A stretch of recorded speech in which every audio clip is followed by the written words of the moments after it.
Di sebuah sudut pinggiran kota Jepara, berdiri sebuah toko sederhana bertuliskan, "Toko bahan kue roti Bulastri." Toko itu tidak terlalu besar, tapi lengkap. Mulai dari tepung terigu berbagai merek, coklat bubuk, margarin kiloan, pewarna makanan, hingga loyang dan cetakan berbagai bentuk, semua tersedia. Yang membuat banyak orang heran, toko itu hampir tidak pernah kehabisan stok. Bahkan ketika toko besar lain kehabisan barang saat menjelang lebaran atau musim hajatan. Toko itu dikelola oleh seorang wanita paruh baya bernama Bulastri. Wajahnya tenang, gerak-geriknya tertata rapi, dan ucapannya singkat tapi sopan. Orang-orang menyukainya bukan karena ramah, tapi karena dia efisien. Pelanggan datang, pesan bahan, bayar, pulang. Tidak ada basa-basi. Tapi justru karena itu, pelanggan merasa nyaman dan tidak menunggu terlalu lama. Yang menarik, setiap hari toko itu ramai. Sejak buka pukul 7 pagi sampai tutup sekitar jam 5 sore, selalu ada pembeli. Dari ibu rumah tangga, penjual kue keliling, sampai pemilik toko kue rumahan. Bahkan, pelanggan dari desa lain pun ikut datang. Mereka rela naik motor jauh-jauh hanya untuk belanja ke toko Bulastri. Suatu pagi, Rama, anak sematawayang Bulastri yang baru duduk di bangku kelas 2 SMA, membantu ibunya mengangkat karung tepung dari mobil pick-up kecil yang terparkir di depan toko. Meski jarang bicara, Rama tahu banyak hal tentang tokonya. Ia hafal letak semua barang dan bisa mengingat harga-harga tanpa harus melihat buku catatan. "Masukkan ke gudang belakang, jangan dekatkan ke kulkas," ujar Bulastri tanpa menoleh, tangannya sibuk menimbang gula kastor untuk pembeli. Rama mengangguk dan menarik karung itu ke dalam lorong sempit di belakang rak-rak besi. Gudang itu tidak terlalu besar, tapi cukup gelap dan dingin. Ada aroma tajam, seperti kemenyan yang bercampur dengan bau margarin dan plastik. Ia tidak terlalu suka berada lama di sana, tapi ia tak pernah mengeluh. Pagi itu, seorang gadis muda datang melamar kerja. Namanya Yani. Ia berasal dari desa sebelah, dengan rambut hitam panjang dikuncir rapi, mengenakan baju kotak-kotak dan celana panjang hitam. Ia tampak sopan dan ramah. "Aku butuh orang bantu bersih-bersih dan urus stok," kata Bulastri saat mewawancarainya cepat. "Mulai besok bisa kerja." "Siap, Bu," jawab Yani antusias. Sejak hari itu, Yani mulai bekerja. Ia cepat beradaptasi, dan meskipun kadang sedikit cerewet, dia disukai pelanggan karena senyum dan sikapnya yang ringan tangan. Namun, Yani mulai merasakan sesuatu yang aneh. Setiap pagi, sebelum toko buka, bahan-bahan yang kemarin hampir habis tiba-tiba sudah tersedia lagi, tanpa ada yang mengantar. Yani memperhatikan, Bulastri tak pernah terlihat belanja keluar. Mobil pick-up tua di samping rumah pun jarang bergerak. Pernah suatu hari, Yani datang lebih awal, sekitar pukul 6 pagi.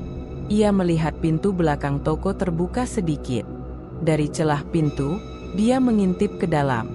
Terlihat Bulastri sedang berdiri di depan meja dapur, menunduk sambil menggumamkan sesuatu. Di sampingnya ada baskom besar berisi adonan putih kental, dan aroma menyengat seperti dupa menguar dari dalam ruangan itu. Yani mundur perlahan, merasa tak enak hati mengintip majikannya. Namun bayangan itu terus menghantuinya sepanjang hari. Di luar semua keanehan yang mulai ia rasakan, pelanggan terus berdatangan. Bahkan ada yang datang 2 kali sehari. Toko tak pernah sepi. Bulastri semakin sibuk. Yani dan Rama bahu-membahu mengangkat karung, menyusun rak, dan mencatat penjualan. Suatu siang, seorang ibu paruh baya yang baru pertama kali datang ke toko bertanya pada Yani saat membayar.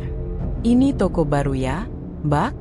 Kayaknya dulu waktu saya ke daerah sini, toko ini belum ada."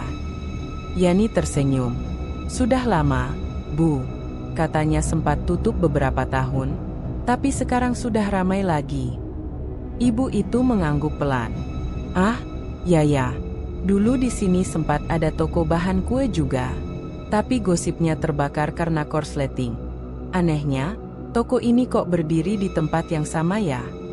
Yani hanya tersenyum simpul, menahan rasa ingin tahu yang makin membesar di dadanya.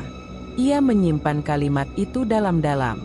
Malam itu, saat toko sudah tutup dan semua pekerjaan selesai, Yani membantu menyapu bagian depan. Rama duduk di bangku dekat etalase, memandangi jalanan yang mulai sepi. "Kamu percaya kalau toko ini pernah kebakaran?" tanya Yani tiba-tiba. Rama menoleh cepat. "Dengar dari siapa?" "Tadi ada pelanggan cerita." Rama diam sebentar, lalu berkata pelan, "Aku pernah dengar dari teman sekolah juga. Tapi ibu nggak pernah cerita soal itu." Yani menatapnya serius. "Kamu nggak curiga? Semua bahan kue lengkap, tapi kita nggak pernah lihat pengantar barang datang. Gudang itu juga kayak nggak masuk akal." Rama tidak menjawab. Ia menunduk, menatap lantai. Yani menghela napas.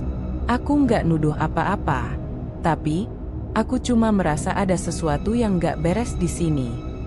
Angin malam bertiup pelan. Daun-daun pohon jambu di samping toko bergemerisik halus. Di kejauhan, terdengar suara burung hantu bersahutan. Bu Lastri muncul dari dalam, membawa kunci. "Sudah, jangan ngobrol lama-lama di luar. Besok pagi kita buka lebih awal, banyak pesanan kue tart masuk," katanya sambil menutup gembok pintu. Rama dan Yani saling pandang sebentar. Mereka tahu malam ini akan panjang. Dan mungkin, mereka baru saja membuka pintu ke dalam sesuatu yang jauh lebih gelap daripada sekadar bisnis bahan kue. Sudah hampir 1 minggu Yani bekerja di toko bahan kue milik Bu Lastri. Setiap hari, rasa penasarannya semakin bertambah, terutama karena kejanggalan-kejanggalan kecil yang semakin terasa nyata. Salah satunya adalah bau aneh yang muncul setiap malam dari dapur belakang. Bau seperti campuran rempah gosong, kemenyan, dan darah kering. Malam itu, hujan turun perlahan, gerimis rapat membasahi genteng rumah dan toko. Jam menunjukkan pukul 11 malam. Rama yang sudah menyelesaikan tugas sekolahnya masih terjaga di kamarnya di lantai atas. Kamarnya menghadap ke halaman samping toko, tempat yang sering digunakan ibunya untuk menjemur plastik dan kardus bekas. Sambil memandangi gerimis dari balik jendela, Rama mendengar suara pintu belakang dibuka perlahan. Ia mendekat ke kaca dan mengintip. Samar-samar, ia melihat Bu Lastri melangkah pelan ke arah dapur dengan membawa baskom besar berlapis kain putih. Rasa penasaran menuntunnya turun diam-diam ke lantai bawah. Ia berjalan tanpa alas kaki, berusaha tidak menimbulkan bunyi apapun. Di dekat tangga, samar terdengar suara ibunya bergumam. Suara itu bukan doa biasa. Nada ucapannya terdengar berat, seperti mantra yang dideklamasikan dalam bahasa yang tidak ia kenali. Rama mengintip dari celah pintu yang sedikit terbuka. Dapur belakang remang-remang. Lampunya tidak sepenuhnya menyala terang, melainkan berkedip-kedip. Di meja kayu yang sudah mulai lapuk, Bu Lastri berdiri memunggungi pintu. Di hadapannya ada baskom besar berisi cairan kental berwarna coklat kemerahan, beraroma tajam dan menusuk. Ia mengaduknya perlahan dengan tangan kosong. Di samping baskom itu, Rama melihat sebatang lilin hitam menyala, dan di bawah meja, ada seekor ayam putih terikat, diam tak bergerak. Langkah Bu Lastri terhenti. Ia mendongak perlahan, seperti mencium sesuatu. Rama langsung menahan napas, merapatkan tubuhnya ke tembok, berusaha menghilang dalam gelap. Hening. Hanya suara hujan yang terdengar. Setelah beberapa menit, ia mengintip lagi. Ibu itu sudah tidak di dapur. Baskom dan ayam pun hilang. Keesokan harinya, saat toko baru saja dibuka, Yani menemukan sesuatu yang membuat darahnya mengalir dingin. Di bawah rak bagian belakang, tempat menyimpan pewarna makanan, ia melihat cairan kental kecoklatan menetes dan mengering di lantai keramik. Ia menyentuhnya perlahan dengan tisu. Bau amis menyengat menusuk hidungnya. "Ini bukan pewarna makanan," gumamnya. "Yani, susun ulang tepung yang baru datang." "Ya," kata Bu Lastri dari balik meja kasir. Yani buru-buru bangkit, menyembunyikan tisu bekas noda itu ke dalam saku celananya. Ia menatap Bu Lastri yang tampak biasa saja, seperti tak terjadi apa-apa semalam. Menjelang sore, toko masih ramai. Pelanggan datang silih berganti.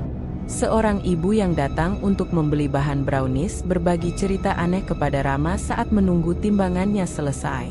"Aneh ya, Mas. Toko ini lengkap sekali. Bahkan lebih lengkap dari toko besar di kota. Tapi saya gak pernah lihat ada truk pengantar barang. Padahal saya sering lewati jalan ini tiap hari," ujarnya sambil tertawa kecil. Rama hanya tersenyum simpul, tidak menjawab. Pertanyaan itu sudah berkali-kali ia dengar, dan setiap kali pula ia tak bisa memberi jawaban yang masuk akal. Setelah pelanggan itu pergi, Rama melihat ke arah Yani yang sedang menyusun kaleng susu kental manis. Mereka bertukar pandang sejenak. Tatapan mereka sama, penuh tanya. Malam harinya, Rama tidak bisa tidur. Suara-suara dari dapur belakang kembali terdengar. Kali ini lebih jelas, seperti suara cakaran, air mendidih, dan desahan napas yang berat. Ia melirik jam dinding. Pukul 1.12. Rasa takut mulai merambat pelan. Namun, rasa ingin tahu mengalahkan ketakutannya. Ia keluar dari kamar, menuruni tangga perlahan, dan menyelinap ke arah dapur. Tapi begitu sampai di ujung lorong, langkahnya terhenti. Pintu dapur terkunci dari dalam. Dari celah di bawah pintu, terlihat cahaya lilin berwarna ungu, dan bayangan seseorang yang bergerak-gerak perlahan. Tapi yang membuat Rama hampir kehilangan akal sehatnya adalah, bayangan itu bukan satu. Ada dua sosok. Satunya tinggi besar dengan leher menjulur seperti dijahit dari dua arah, satunya lagi lebih kecil tapi tak punya kepala. Langkah kaki bergetar. Napasnya memburu. Rama segera berbalik dan kembali ke kamarnya tanpa suara. Ia menutup pintu kamar rapat-rapat dan memeluk bantal sambil menggigit bibir sendiri untuk tidak berteriak. Pagi harinya, Rama terlihat pucat. Yani memperhatikannya saat mereka sama-sama mengatur rak baru. "Kamu kenapa?" tanya Yani pelan. Rama menggeleng. "Kamu percaya kalau ada yang bantu ibu di dapur?" Yani menatapnya lama. "Kamu juga lihat?" Rama tak menjawab. Mereka saling pandang untuk beberapa saat sebelum kembali sibuk dalam diam. Hari itu, toko tetap ramai seperti biasa. Tapi bagi Rama dan Yani, hari-hari ke depan sudah tak akan sama lagi. Mereka tahu, di balik toko yang tampak biasa ini, ada sesuatu yang tidak bisa dijelaskan oleh akal sehat. Dan semuanya berpusat pada satu orang, Bu Lastri. Sejak kejadian malam itu, Yani tak lagi bisa bekerja dengan pikiran tenang. Suasana di toko tetap terlihat normal, rak-rak tertata rapi, pelanggan datang silih berganti, dan Bu Lastri tetap bersikap seperti biasa, tenang, efisien, dan hampir tak pernah bicara selain urusan jual beli. Namun, di balik kesibukan itu, Yani mulai menyimpan pertanyaan demi pertanyaan. Pertanyaan yang tak berani ia ucapkan keras-keras, bahkan pada dirinya sendiri. Sudah 3 kali ia memperhatikan rak bahan kue yang sempat kosong di malam hari, kembali terisi penuh keesokan paginya. Tidak ada truk pengantar barang, tidak ada aktivitas bongkar muat. Bahkan, ketika ia menginap di kamar kecil belakang toko untuk alasan lembur mengepel, tak satu pun ia dengar suara pengantaran barang, yang justru selalu muncul secara ajaib saat pagi buta. Siang itu, saat toko mulai sepi, Yani memanfaatkan waktu untuk merapikan arsip pembelian dan stok barang di meja kecil dekat rak tepung. Buku-buku stok barang disusun rapi dalam map plastik transparan. Tapi ketika ia membuka map tahun sebelumnya, salah satu dokumen menarik perhatiannya. Sebuah daftar pembelian dengan tanggal yang sudah lama, mencantumkan nama-nama karyawan lama. Salah satunya adalah Sri Handayani. Nama itu asing di telinga Yani. Setahu dia, hanya Rama dan Bu Lastri yang tinggal di toko. Tak pernah sekalipun Bu Lastri menyebut soal Sri. Rasa penasaran Yani semakin dalam. Ia membuka lembaran berikutnya, Daftar absen harian toko pada tahun 2010. Nama Sri tercatat hampir setiap hari selama 6 bulan, lalu tiba-tiba menghilang. Tidak ada keterangan berhenti kerja. Tidak ada surat keluar. Hanya sebuah catatan kecil di samping namanya, tidak masuk, tidak kembali. Siapa Sri? Gumam Yani pelan, jemarinya menelusuri tulisan tangan rapi Bulastri. Malam harinya, usai toko tutup, Yani duduk di ruang belakang sambil mengobrol dengan Rama. Ini menjadi kebiasaan baru mereka, ngobrol pelan sebelum pulang. Di ruangan kecil yang hanya diterangi lampu bohlam kuning, mereka sering berbagi keanehan yang mereka lihat. "Kamu pernah dengar nama Sri?" tanya Yani tiba-tiba. Rama menoleh, mengerutkan dahi. "Maksudnya?" "Ada nama Sri Handayani di buku stok tahun 2010. Dia kerja di sini, tapi tiba-tiba hilang." Rama diam sejenak, lalu mengangguk perlahan. "Aku pernah dengar nama itu waktu kecil, tapi ibu nggak pernah cerita detail. Yang aku tahu, dulu ada mbak-mbak bantuin di toko. Lalu, ya, mendadak nggak ada." "Pernah nanya ke ibumu?" "Pernah," jawab Rama singkat. "Tapi beliau marah. Bilangnya jangan urus yang nggak penting." Yani menghela napas panjang. "Aku curiga dia bukan pergi, tapi menghilang." Rama menatapnya lekat-lekat. "Maksudmu, jadi korban?" "Entahlah," bisik Yani. "Tapi semakin banyak yang aneh di sini. Stok yang tiba-tiba ada. Bau aneh malam hari. Barang-barang muncul tanpa dibeli. Dan sekarang, karyawan yang hilang tanpa jejak." Rama tidak menjawab. Ia hanya menunduk, memandangi lantai semen abu-abu yang mulai retak di sudut. Keesokan harinya, Yani memutuskan menyelidiki lebih jauh. Saat Bulastri keluar sebentar untuk menghadiri pengajian ibu-ibu di kampung sebelah, Yani memberanikan diri membuka ruang kecil yang terkunci di dekat dapur belakang. Kunci tergantung di dinding dapur, dan ia tahu hanya ada waktu kurang dari 1 jam sebelum Bulastri kembali. Dengan tangan gemetar, ia membuka pintu kayu tua itu. Ruangan sempit itu ternyata berisi lemari besi, tumpukan kardus kosong, dan beberapa karung berisi tepung. Tapi yang membuat Yani merinding adalah lukisan tua yang tergantung di dinding belakang ruangan. Lukisan itu menggambarkan seorang wanita berdiri di tengah ladang ilalang, mengenakan gaun putih, wajahnya buram, dan di bawahnya tertulis dengan tulisan halus, "Sri Handayani, 1992-2010. Yani menutup mulutnya. Jantungnya berdetak cepat. Ia tak menyangka, nama yang ia temukan di buku stok adalah nama seseorang yang kini dilukis seperti orang mati. Di bawah lukisan itu, ada tumpukan kardus coklat bekas kue. Ia menyibatnya perlahan, dan mendapati 1 set boneka dari adonan tepung, seperti manusia mini, lengkap dengan pakaian kecil dari potongan kain perca. Salah satunya bertuliskan huruf kecil dengan spidol hitam. "YH." Yani terduduk. Tubuhnya mulai gemetar. Ia tahu betul, itu inisial namanya sendiri. Langkah kaki terdengar dari arah depan. Panik, Yani segera menutup lemari, merapikan kardus, dan mengunci kembali pintu ruang kecil itu. Ia berpura-pura menyapu lantai dapur saat Bulastri muncul di ambang pintu. "Sudah rapi semuanya?" tanya Bulastri, matanya tajam menatap sekeliling. "Sudah, Bu," jawab Yani cepat, menunduk, menyembunyikan ketakutan yang mulai merayapi seluruh tubuhnya. Malamnya, Yani menuliskan semua temuannya di buku catatan kecil miliknya. Ia tahu, mulai saat ini, nyawanya bisa jadi taruhan. Tapi ia juga tahu, semakin banyak ia gali, semakin besar kemungkinan ia menemukan apa yang sebenarnya terjadi di balik toko bahan kue yang selalu ramai itu. Dan ia bersumpah, jika memang ada yang pernah dikorbankan untuk kelarisan toko ini, maka dia tidak akan menjadi yang berikutnya. Hari itu, cuaca di Jepara cukup terik.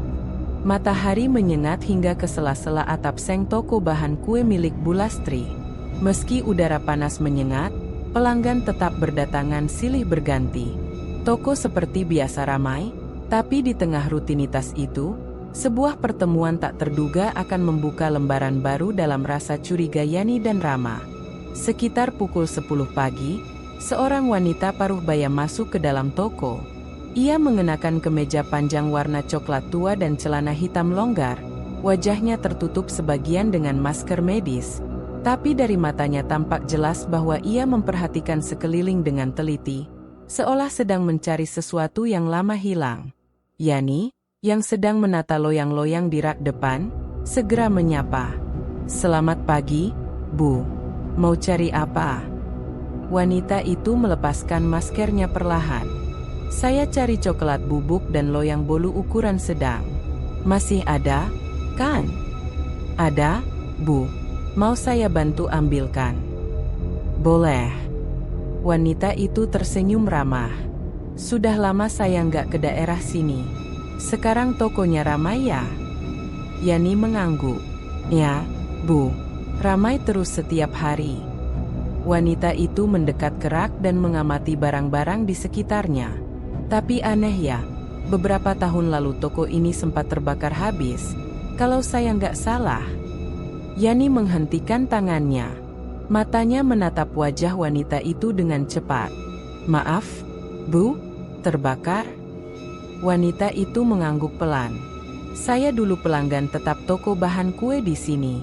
Dulu juga pemiliknya ibu-ibu paruh baya, mirip ibu yang jaga sekarang, tapi entah wajahnya agak berbeda.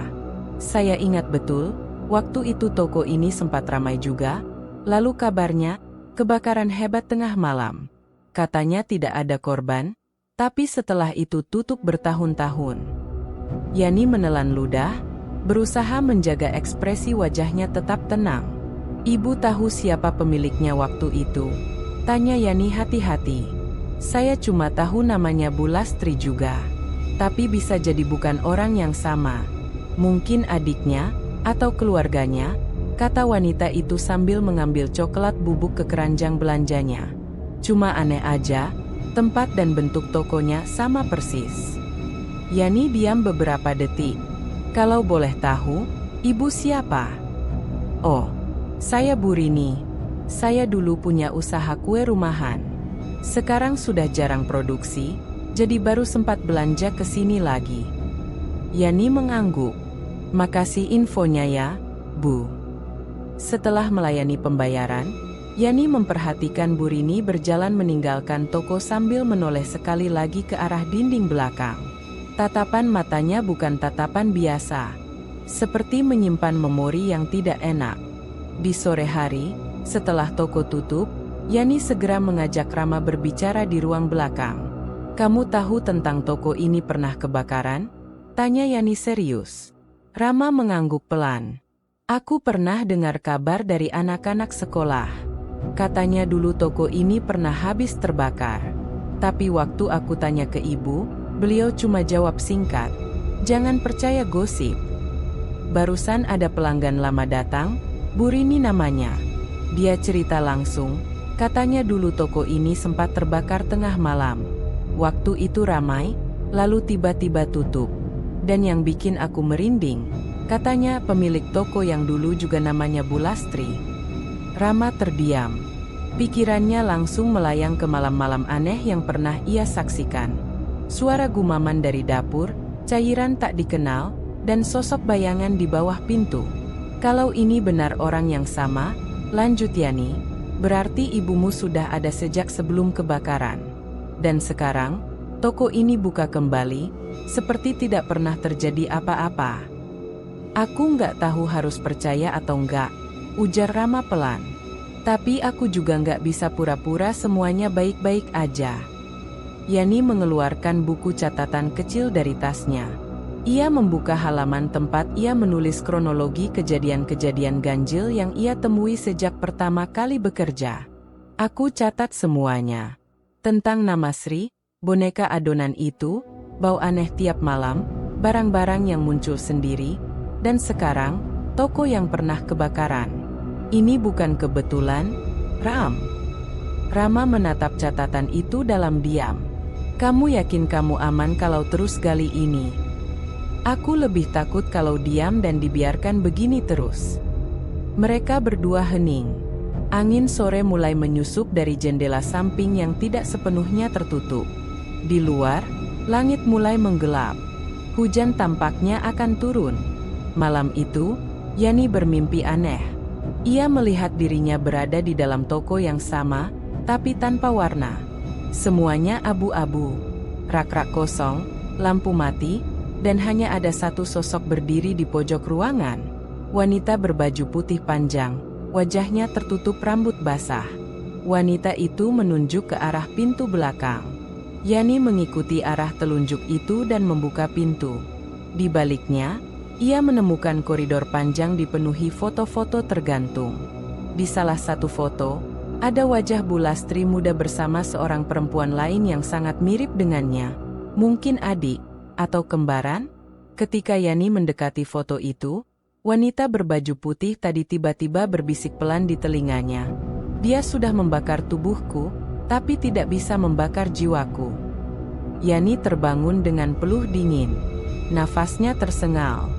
Jam di dinding menunjukkan pukul 3:08 dini hari. Paginya, ia menceritakan mimpi itu pada Rama. Wanita itu bukan mimpi biasa. Aku merasa dia salah satu korban. Mungkin Sri. Atau mungkin dia yang menghuni toko ini sekarang. Rama memijit pelipisnya. Kalau ini semua benar, kita harus cari tahu lebih jauh soal kebakaran itu. Kita harus tahu apa yang sebenarnya terjadi malam itu. Di luar, suara kendaraan mulai terdengar. Hari kembali dimulai seperti biasa. Tapi bagi Yani dan Rama, hari itu bukan sekadar urusan menimbang gula dan menjual pewarna makanan. Hari itu adalah awal dari penggalian masa lalu yang sengaja dikubur dalam-dalam oleh Bulastri. Dan kini, masa lalu itu mulai menggeliat kembali. Sudah 2 minggu berlalu sejak Yani mulai mencurigai adanya sesuatu yang tidak beres di toko Bulastri. Penemuannya tentang nama karyawan lama, Sri, kemudian cerita dari Bu Rini soal kebakaran yang pernah terjadi di lokasi toko, dan kini mimpi-mimpi ganjil yang mulai merasuk ke dalam tidurnya. Semuanya seolah merangkai sebuah kepingan rahasia yang sengaja disembunyikan rapat. Namun, bukan hanya Yani yang mulai dihantui keganjilan. Rama pun kini ikut merasakannya. Pada suatu malam Jumat, hujan turun deras mengguyur Jepara. Angin berhembus kencang, pohon-pohon berderak, dan suara petir menggelegar dari kejauhan. Rumah sekaligus toko mereka bergetar ringan tiap kali kilat menyambar. Rama terlelap di kamarnya, tubuhnya lelah setelah seharian membantu ibunya menyusun stok pesanan-pesanan besar. Tapi tidur malam itu tidak berjalan tenang. Mimpi aneh mulai menyusup dalam gelap. Ia bermimpi berada di dalam tokonya sendiri, namun suasananya berbeda. Semua lampu mati, rak-rak kosong, dinding berwarna kelabu, seolah diselimuti debu kematian. Di tengah ruangan, berdiri sesosok wanita berpakaian putih panjang. Rambutnya panjang menutupi sebagian wajah, dan tangannya meneteskan darah. Perlahan, wanita itu mengangkat kepalanya. Wajahnya tidak ada, hanya kulit pucat dan datar seperti lilin. Namun, dari bagian di mana seharusnya ada mulut, terdengar suara berbisik, "Tolong, kembalikan aku." Kemudian, ruangan toko itu berubah. Terbakar, rak-rak roboh, botol pewarna meleleh, terigu beterbangan seperti abu. Di tengah api, wanita itu berdiri diam, lalu menunjuk ke arah satu rak di dekat pintu belakang. Rak tepung. Tiba-tiba, Rama merasa tubuhnya didorong ke arah rak tersebut. Ia mendekat. Dari sela-sela karung tepung, muncul sebuah tangan kecil, berkulit pucat kehijauan, dengan kuku-kuku hitam retak. Tangan itu mencengkeram lengannya kuat. "Aku masih di sini, jangan biarkan aku hilang." Rama terbangun. Napasnya terengah, tubuhnya basah oleh keringat dingin. Jam menunjukkan pukul 2:34 dini hari. Di luar, hujan masih turun deras. Petir sesekali membelah langit. Ia duduk diam beberapa saat, mencoba mengatur napas dan memahami apa yang barusan ia alami. Tapi perasaannya tak bisa ditenangkan. Mimpi itu terlalu nyata, terlalu jelas. Esok paginya, Rama menceritakan mimpinya kepada Yani saat mereka sedang membuka toko.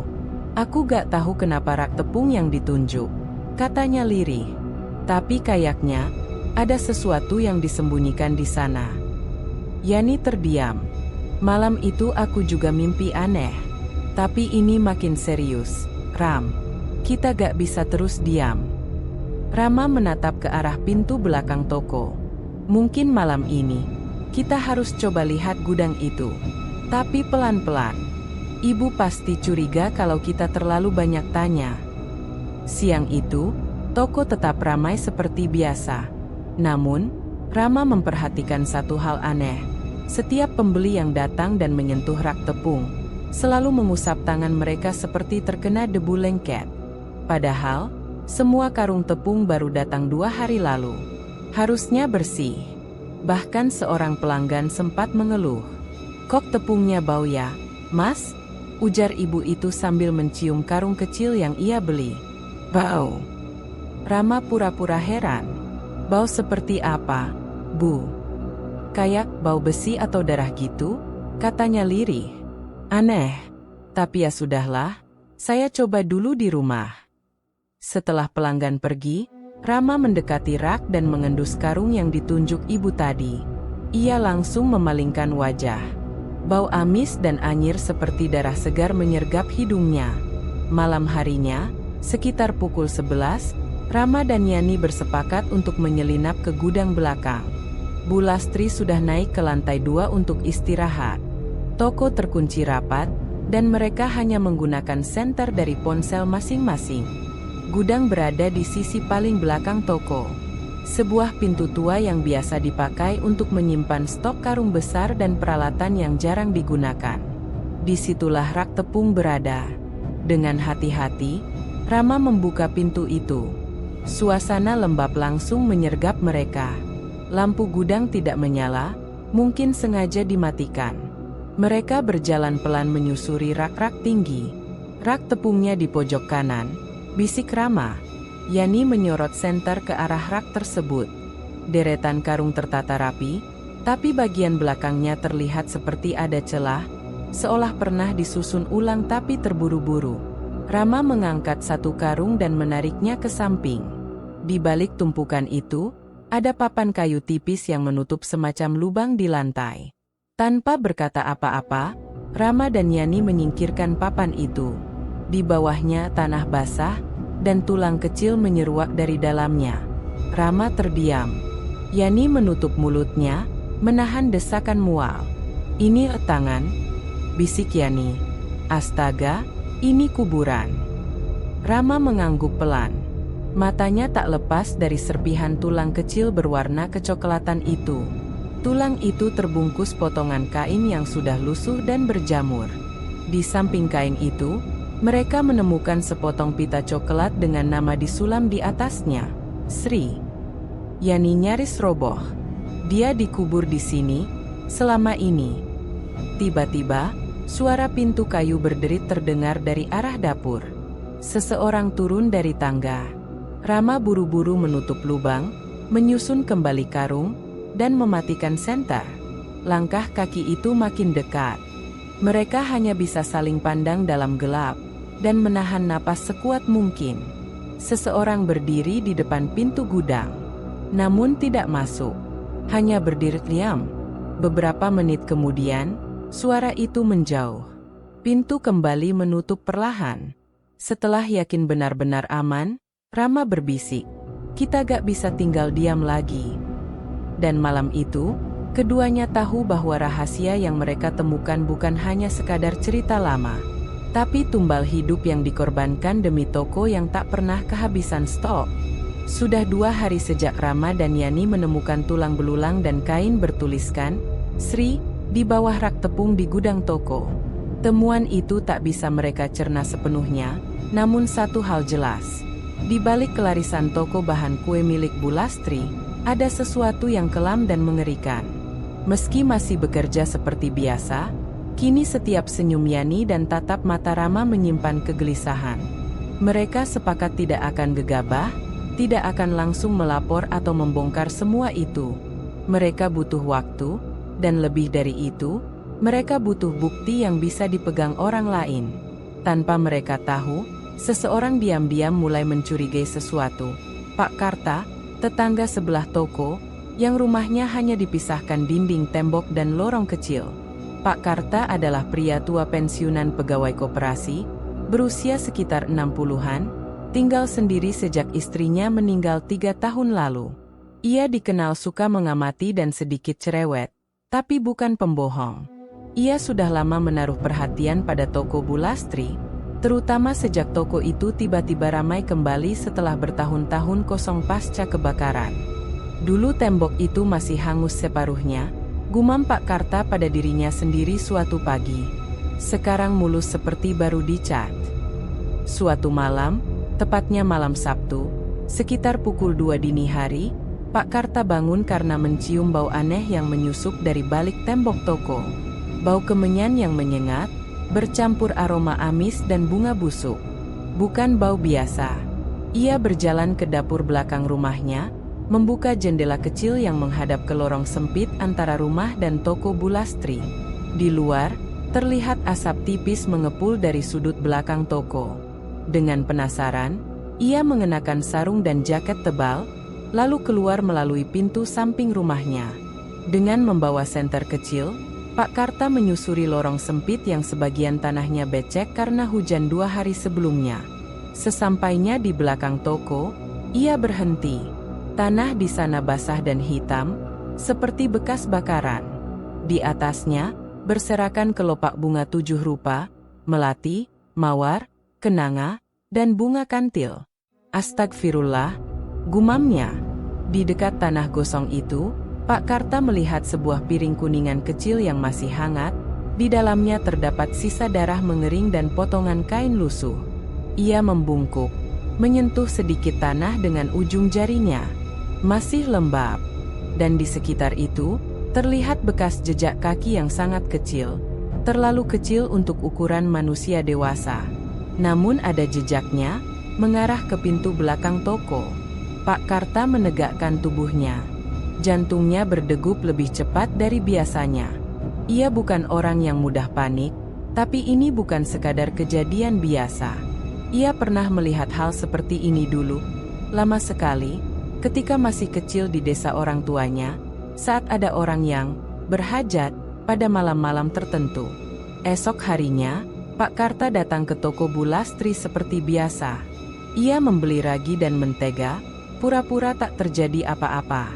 Tapi matanya memperhatikan setiap sudut. Bulastri tetap tenang melayani, seperti biasa. Senyumnya tipis, dingin, dan datar. Namun, ketika mata mereka bertemu, Pak Karta merasa seperti ditatap oleh sesuatu yang bukan manusia.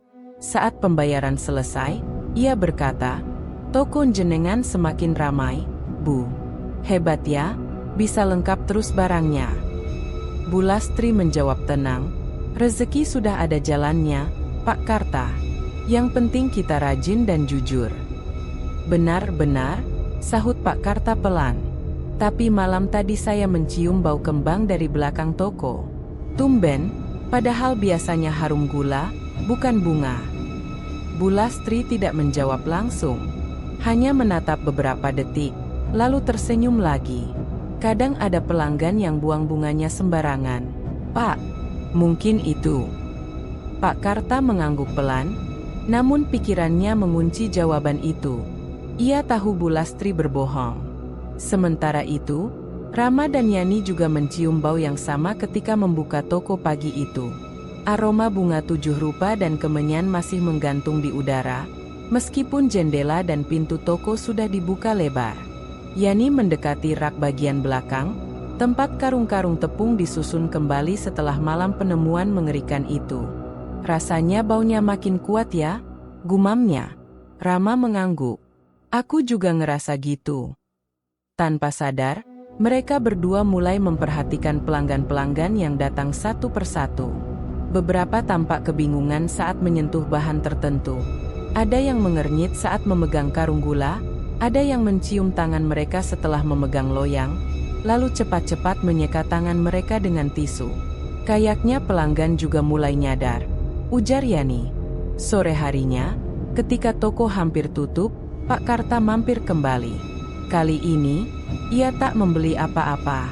Ia hanya berdiri di depan pintu sambil menyapa Rama dan Yani. Mas Rama, Mbak Yani, kalau malam dengar suara aneh, jangan ditanggapi ya, katanya lirih. Rama menoleh, heran. Maksudnya, Pak, kalau ada bau aneh, jangan dicium dalam-dalam. Dan kalau melihat bayangan putih lewat dari belakang toko, jangan diikuti. Yani langsung merinding. Pak Karta lihat apa? Pak Karta memandang ke arah lorong samping toko, lalu mendekat sedikit dan berbisik. Malam tadi, saya lihat ada wanita pakai gaun putih jalan pelan ke arah belakang toko. Tapi kakinya nggak napak ke tanah. Saya kira maling, tapi pas saya nyorot senter, dia hilang. Suasana mendadak hening. Hanya suara kipas angin tua di sudut ruangan yang berputar pelan. Berhati-hatilah kalian berdua. Saya tahu ada sesuatu yang disembunyikan di tempat ini, lanjut Pak Karta sebelum akhirnya berlalu. Malam itu, Yani tak bisa tidur. Kata-kata Pak Karta terus mengulang di kepalanya. Sementara Rama kembali bermimpi buruk, kali ini lebih menyeramkan dari sebelumnya. Dalam mimpinya, ia melihat tubuh Yani terperangkap dalam adonan kue yang membatu. Matanya terbuka, mulutnya mencoba berteriak, tapi tak ada suara. Di sampingnya, Bu Lastri berdiri sambil mengaduk baskom berisi darah segar. Ketika Rama terbangun dengan keringat dingin, ia tahu satu hal, mereka tidak bisa menunda lebih lama. Sesuatu akan terjadi, dan mungkin, korban berikutnya sudah ditandai. Sejak malam peringatan dari Pak Karta dan mimpi buruk yang terus menghantui Rama, suasana di toko berubah. Bukan hanya karena mereka tahu telah menemukan tulang manusia, atau karena aroma aneh yang terus muncul di rak tepung, tapi karena mereka merasa bahwa setiap langkah mereka kini diawasi. Yani menjadi semakin gelisah. Ia tak lagi bisa melihat wajah Bu Lastri tanpa membayangkan potongan kain bertuliskan nama, Sri, dan tulang pucat dari lubang tanah itu. Apalagi sejak Pak Karta bercerita tentang wanita berbaju putih yang tidak menginjak tanah, rasa takut semakin nyata. Namun, rasa takut itu juga memicu keberanian. Yani ingin tahu lebih banyak tentang Sri. Pada suatu siang, ketika Bu Lastri pergi ke pasar untuk membeli bahan pelengkap pesanan pelanggan, Yani memanfaatkan waktu untuk mengakses lemari arsip lama di ruang belakang. Ia tahu ada satu map tebal yang belum sempat ia buka, map biru kusam bertuliskan, karyawan, 2008 hingga 2011. Jantungnya berdebar saat membuka map itu. Isinya adalah salinan fotokopi KTP, form pengajuan kerja, dan daftar kehadiran para karyawan lama. Beberapa nama tidak dikenalnya, tapi satu nama langsung menarik perhatiannya. Nama, Sri Handayani. Alamat, DS Margoyoso RT April 02, Jepara. Tanggal masuk, 2 Maret 2009. Posisi, penjaga kasir dan gudang. Status, tidak hadir sejak 8 November 2010. Catatan, tanpa keterangan. Yani menatap halaman itu lama. Tidak ada surat pengunduran diri. Tidak ada pernyataan resmi. Bahkan tidak ada penjelasan dari Bu Lastri di kolom keterangan akhir kerja. Di balik lembar itu, ada satu foto kecil berwarna. Wajah seorang perempuan muda berkulit sawo matang, tersenyum lebar, mengenakan seragam toko berwarna merah marun. Yani memandangi foto itu lekat-lekat. Ada kehangatan di senyum itu. Tidak tampak seperti orang yang akan menghilang begitu saja. Yani segera memotret semua dokumen itu dengan ponselnya. Ia tahu, ini bisa menjadi kunci penting dalam mengungkap kebenaran. Sore harinya, ia menunjukkan foto Sri kepada Rama. Aku gak pernah lihat dia, kata Rama pelan. Tapi waktu aku kecil, aku sempat dengar ibu teriak di belakang toko. Aku kira waktu itu ibu marah ke karyawan. Tapi mungkin. Waktu itu sekitar bulan apa? Potong Yani cepat. November. Kalau nggak salah, jawab Rama. Aku ingat karena waktu itu aku lagi ujian tengah semester. Yani menutup catatan kecilnya. Cocok. Sri dinyatakan tidak hadir sejak 8 November 2010. Keduanya terdiam. Esok paginya, Yani mengambil keputusan nekat. Ia menyewa ojek dan pergi ke alamat yang tertulis di berkas Sri, Desa Margoyoso. Perjalanan memakan waktu sekitar 40 menit. Desa itu tenang dan bersih, dengan jalan kecil yang hanya cukup dilewati motor. Setelah bertanya pada beberapa warga, Yani akhirnya bertemu seorang ibu tua bernama Bu Yatmi, yang ternyata adalah tetangga lama keluarga Sri. Dulu Sri tinggal di sini sama ibunya, kata Bu Yatmi sambil menyiapkan teh hangat. Tapi ibunya sudah meninggal 5 tahun lalu. Waktu Sri hilang, ibunya langsung sakit keras. Nggak lama meninggal. Yani menelan ludah. Hilang maksudnya? Iya, Sri kerja di toko bahan kue di Jepara Kota. Waktu itu dia pulang seminggu sekali. Tapi habis November 2010. Nggak pernah pulang lagi. Ibunya mondar-mandir cari ke tempat kerja, ke pasar, ke rumah sakit, nggak ketemu. Lapor polisi juga nggak ada hasil. Akhirnya dianggap hilang. Pemilik tokonya waktu itu siapa, Bu? Tanya Yani, meskipun ia sudah tahu jawabannya. Bu Lastri, namanya. Katanya baik. Tapi waktu ditanya soal Sri, jawabannya muter-muter. Kayak nggak mau ngomong. Yani menunduk. Hatinya mencelos. Kalau boleh tahu, Mbak ini siapa? Tanya Bu Yatmi curiga. Saya karyawan di toko Bu Lastri sekarang. Jawab Yani pelan. Dan saya sedang mencoba mencari tahu, apa yang terjadi pada Mbak Sri sebenarnya. Wajah Bu Yatmi langsung berubah muram. Ia menggeleng pelan. Kalau Mbak kerja di situ, hati-hati ya. Saya gak tahu jelas. Tapi sejak Sri hilang, toko itu sempat terbakar. Tapi herannya, pemiliknya nggak kenapa-kenapa.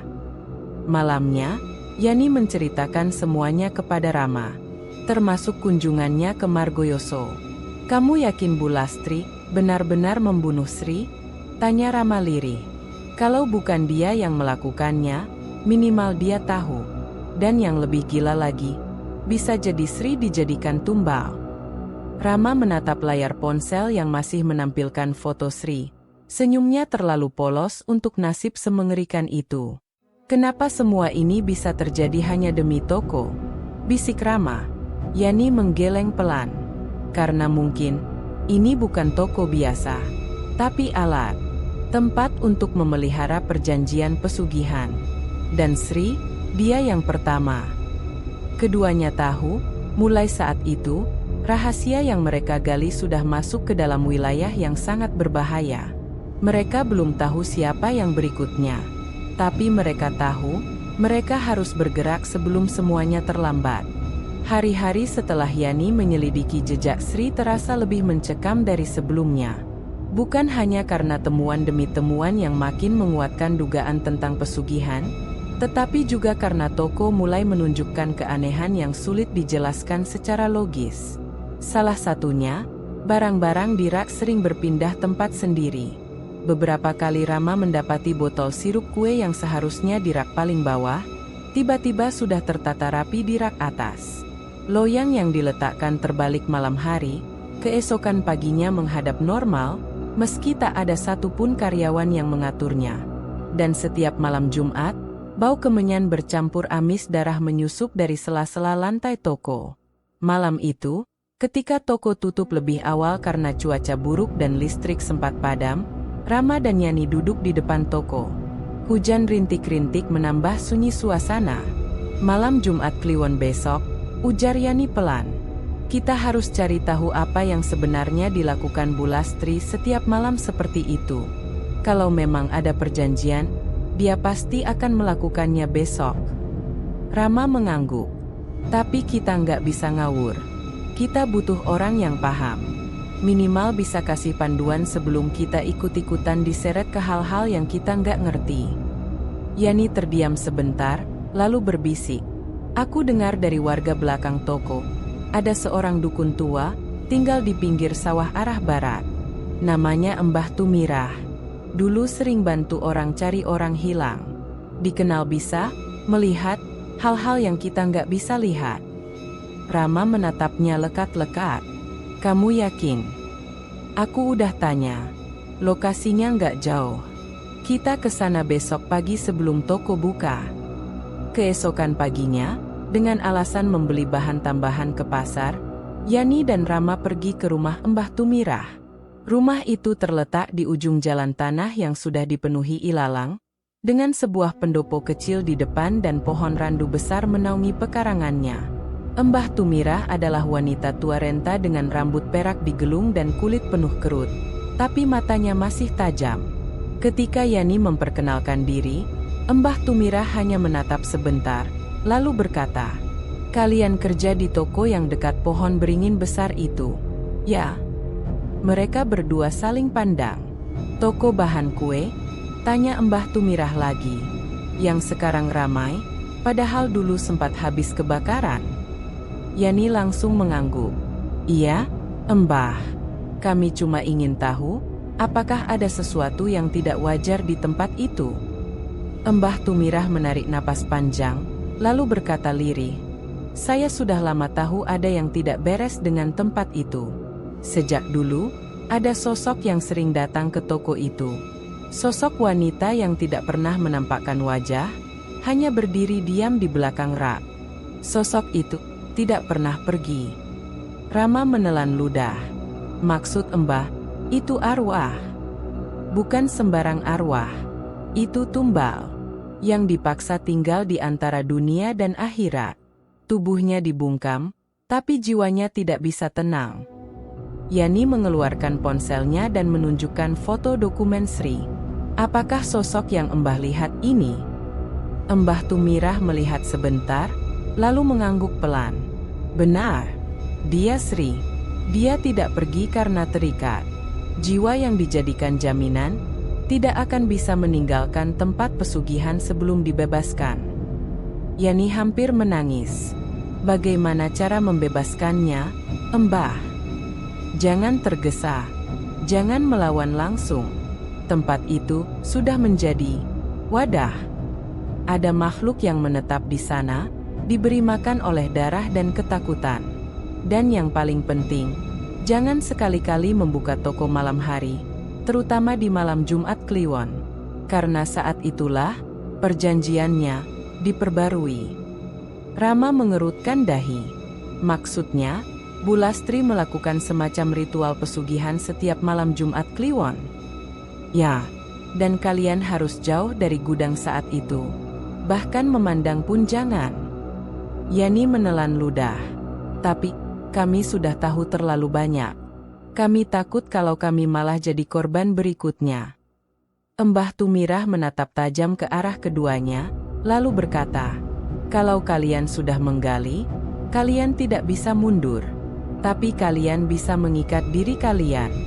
Nanti malam sebelum tidur, bakar kemenyan putih, dan buat pagar garam di sekeliling tempat tidur kalian. Jangan biarkan dia masuk dalam mimpi.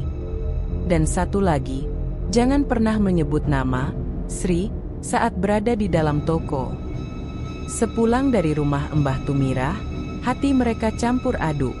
Di satu sisi, rasa takut membuncah, tapi di sisi lain, mereka tahu kini mereka bukan cuma saksi, tapi bagian dari cerita yang harus dituntaskan.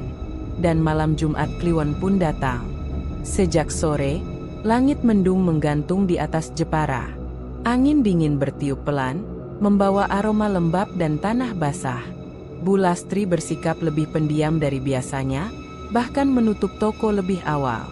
Rama dan Yani pura-pura naik ke kamar, tapi mereka justru diam di balik pintu, mengamati gerak-gerik dari atas tangga. Tepat pukul 12 malam, Bu Lastri terlihat berjalan pelan ke arah gudang belakang, membawa baskom kuning dan sesajen bunga 7 rupa. Rama memegang tangan Yani erat. "Kita tidak ikut turun. Kita tunggu sampai subuh. Dari celah tangga, samar-samar mereka mendengar suara lirih, seperti doa dalam bahasa yang tidak mereka mengerti. Kemudian, terdengar suara adukan logam, dan bau amis yang menyengat kembali memenuhi rumah. Yani memejamkan mata. Ia tahu, ritual itu sedang terjadi. Dan seperti kata Mbah Tumirah, mereka tidak boleh ikut campur. Belum sekarang. Karena waktu mereka untuk mengungkap semua, belum datang. Hari-hari setelah malam Jumat Kliwon itu berlalu dengan suasana yang ganjil. Toko tetap ramai seperti biasa, pelanggan terus datang silih berganti, bahkan pesanan paket kue hantaran dan bahan roti meningkat drastis menjelang akhir pekan. Namun, di balik semua itu, Rama dan Yani tak pernah benar-benar tenang. Semenjak mereka mendengar langsung ritual yang dilakukan Bu Lastri di gudang, mereka yakin bahwa apa yang selama ini mereka curigai benar adanya. Ada sesuatu yang dipelihara, sesuatu yang berbahaya, dan kini mereka perlu bukti kuat, sesuatu yang tak hanya bisa mereka lihat dan rasakan, tetapi juga bisa diperlihatkan kepada orang lain. Sore itu, setelah toko tutup lebih awal karena ada pemadaman listrik terjadwal, Rama menyempatkan diri ke kamar atas tempat ia menyimpan peralatan elektronik bekas milik ayahnya. Ia menemukan sebuah kamera CCTV lama yang masih utuh, lengkap dengan kabel dan perekam digital kecil. Yani mendekatinya sambil membawa kopi. "Kamu yakin kita pasang itu?" tanyanya. "Kita butuh bukti, Yan. Kamera ini mungkin bisa menangkap sesuatu yang gak bisa kita lihat langsung. Kita pasang diam-diam. Nanti malam setelah semua tidur, aku akan colok ke daya cadangan," jawab Rama mantap. Mereka sepakat untuk menyembunyikan kamera itu di pojok rak dekat kasir, menghadap ke ruang tengah toko dan sebagian area pintu ke gudang. Posisi itu cukup luas untuk menangkap pergerakan siapapun yang masuk dari belakang. Malam harinya, Rama menunggu sampai Bu Lastri naik ke kamar. Lampu toko sudah mati semua, hanya lampu dapur yang menyala temaram. Setelah yakin situasi aman, ia turun pelan-pelan, menyalakan kamera, dan mengatur rekaman otomatis selama 8 jam penuh. "Semoga malam ini ada yang terekam," bisiknya sebelum naik kembali ke atas. Esok paginya, sebelum toko dibuka, Rama dan Yani pura-pura membersihkan kamar atas, padahal mereka memutar rekaman dari kamera semalam. Selama 2 jam pertama, tak ada yang aneh. Ruangan gelap, tak ada gerakan mencurigakan. Tapi saat waktu menunjukkan pukul 2.13 dini hari, sesuatu muncul. Samar-samar dari ujung layar, tampak sosok wanita berpakaian putih lusuh muncul perlahan dari arah pintu gudang. Rambutnya panjang, menjuntai menutupi hampir seluruh wajah. Ia berjalan sangat lambat, nyaris seperti melayang. Rama dan Yani menahan napas. Sosok itu berhenti tepat di depan meja kasir. Lalu, perlahan, duduk di kursi kasir, menghadap ke kamera. Wajahnya tidak terlihat jelas. Ada semacam kabut tipis yang menutupi area wajah dalam rekaman. Selama lebih dari 2 menit, sosok itu hanya duduk diam. Lalu tangannya bergerak. Ia menulis sesuatu di atas meja kaca. Setelah itu, sosok itu perlahan berdiri, dan berjalan kembali ke arah pintu gudang. Kemudian menghilang begitu saja. "Ya Tuhan," desah Yani. "Itu dia, Sri." Rama memperbesar bagian video saat tangan sosok itu menulis. Dengan pengaturan kontras yang ditingkatkan, terlihat samar huruf-huruf seperti goresan kabur di permukaan meja kaca. "Aku di sini. Jangan lupakan aku." Keduanya saling menatap. Tenggorokan Rama tercekat. Ini bukan sekadar bukti, ini permohonan tolong dari jiwa yang terperangkap. Siangnya, saat toko mulai ramai, Rama memperhatikan meja kasir tempat sosok itu duduk semalam. Ia menyeka kaca dengan kain lap, dan goresan itu ada. Tidak jelas seperti di video, tapi cukup untuk menunjukkan adanya bekas coretan dengan tekanan yang tidak wajar. Yani, yang berdiri di belakangnya, berkata lirih, "Rama, Kalau arwahnya mulai aktif menunjukkan diri, berarti dia minta dibebaskan. Rama mengangguk. Dan kita harus lakukan itu sebelum ada korban lagi. Namun belum sempat mereka menyusun rencana lebih lanjut, Bulastri memanggil mereka ke dapur. Wajahnya tetap dingin, tapi sorot matanya tajam, menelusuk. "Kalian berdua sibuk akhir-akhir ini ya?" tanyanya pelan. Rama dan Yani saling melirik. "Kami hanya bantu bersih-bersih dan susun stok," jawab Rama hati-hati. Bulastri menatap dalam. "Kalau ada yang kalian lihat atau dengar, jangan terlalu dimasukkan ke hati. Di tempat seperti ini, kadang suka ada suara-suara yang bukan buat manusia." Yani menelan ludah. "Maksud ibu? Jangan sampai kalian mencampuri hal yang bukan urusan kalian. Nggak semua hal bisa kalian selesaikan dengan logika." Rama mengangguk pelan. "Kami mengerti, Bu." Bulastri mengerling ke arah mereka. "Saya harap begitu." Dan saat Bulastri melangkah pergi, Yani berbisik ke Rama, Dia tahu kita tahu." Rama menggenggam tangan Yani. "Maka kita harus bergerak cepat. Kita punya bukti. Dan kita harus membebaskan Sri." Hari itu toko tidak seramai biasanya. Cuaca mendung menggantung sejak pagi, dan angin dingin berembus dari utara membawa hawa aneh yang menusuk tulang. Beberapa pelanggan yang datang hanya membeli sedikit barang, lalu cepat-cepat pergi setelah beberapa menit di dalam toko. Rama dan Yani merasa ada yang ganjil sejak semalam. Kamera CCTV yang mereka pasang mendadak mati, meskipun daya cadangan seharusnya cukup. Saat diperiksa pagi harinya, rekaman tidak tersimpan. Padahal malam sebelumnya, justru sempat menangkap sosok Sri. "Seperti ada yang tahu kamera itu pasang di situ," ujar Rama sambil memeriksa kabel di belakang rak. Yani tak menjawab. Ia justru berdiri di depan rak tepung, tempat mereka dulu menemukan tulang. Matanya terpaku. Jarinya menyentuh karung paling bawah. "Kamu lihat ini?" katanya pelan. Rama mendekat. Ada bekas serutan tipis seperti cakaran di dinding kayu rak bagian dalam, seolah ada sesuatu yang berusaha keluar dari balik tumpukan karung. "Ini baru," kata Yani. "Aku yakin ini belum ada kemarin." Dan seperti bisikan halus dalam hati, entah mengapa, Yani merasa dipanggil. Ada desakan samar yang menariknya untuk kembali ke gudang belakang. Siangnya, ketika Bulastri keluar rumah untuk mengantar pesanan ke langganan tetap di perumahan dekat pelabuhan, Yani memanfaatkan momen itu. "Aku mau ke gudang lagi. Sendirian. Aku harus lihat lebih dalam," katanya tegas kepada Rama. "Jangan sekarang.